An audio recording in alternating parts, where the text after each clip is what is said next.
Nobel জয়ী অধ্যাপক doctor Mohammad ইউনূসকে প্রধান উপদেষ্টা করে অন্তর্বর্তীকালীন সরকার গঠনের রূপরেখা দিয়েছেন বৈষম্য বিরোধী ছাত্র আন্দোলনের সমন্বয়করা। মঙ্গলবার ভোর ৪টার পর ফেসবুকে দেওয়া ভিডিও বার্তায় এ ঘোষণা দেন বৈষম্য বিরোধী ছাত্র আন্দোলনের অন্যতম সমন্বয়ক নাহিদ হাসান। ভিডিও বার্তায় নাহিদ হাসান বলেন, অন্তর্বর্তীকালীন সরকার গঠনের রূপরেখা দিতে আমরা ২৪ ঘন্টা সময় নিয়েছিলাম, কিন্তু জরুরি পরিস্থিতি বিবেচনায় এখন এই রূপরেখা ঘোষণা করছি।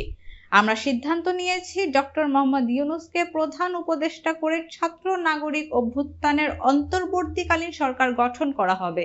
তার সঙ্গে আমাদের কথা হয়েছে, তিনি দায়িত্ব নিতে সম্মত হয়েছেন।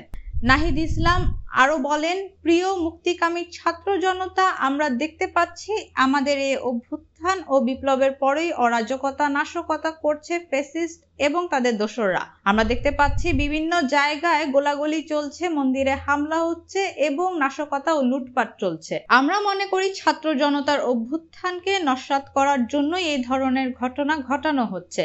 আমরা মুক্তিকামী ছাত্র জনতাকে সজাগ থাকার আহ্বান জানাচ্ছি।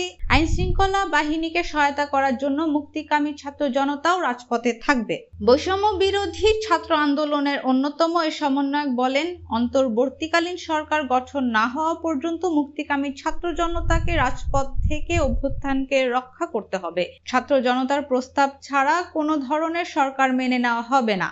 আমরা আগেও বলেছি, সেনা শাসিত সরকার বা সেনা সমর্থিত সরকার অথবা কোনো গণবিরোধী সরকার মেনে নেওয়া হবে না।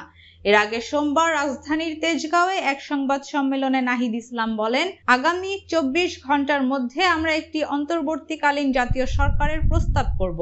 সেই জাতীয় সরকারের অভ্যুত্থানকারী ছাত্র নাগরিকদের অংশ থাকবে এবং নাগরিক সমাজ সহ বিভিন্ন পেশাজীবী ও বিভিন্ন পক্ষ রয়েছে।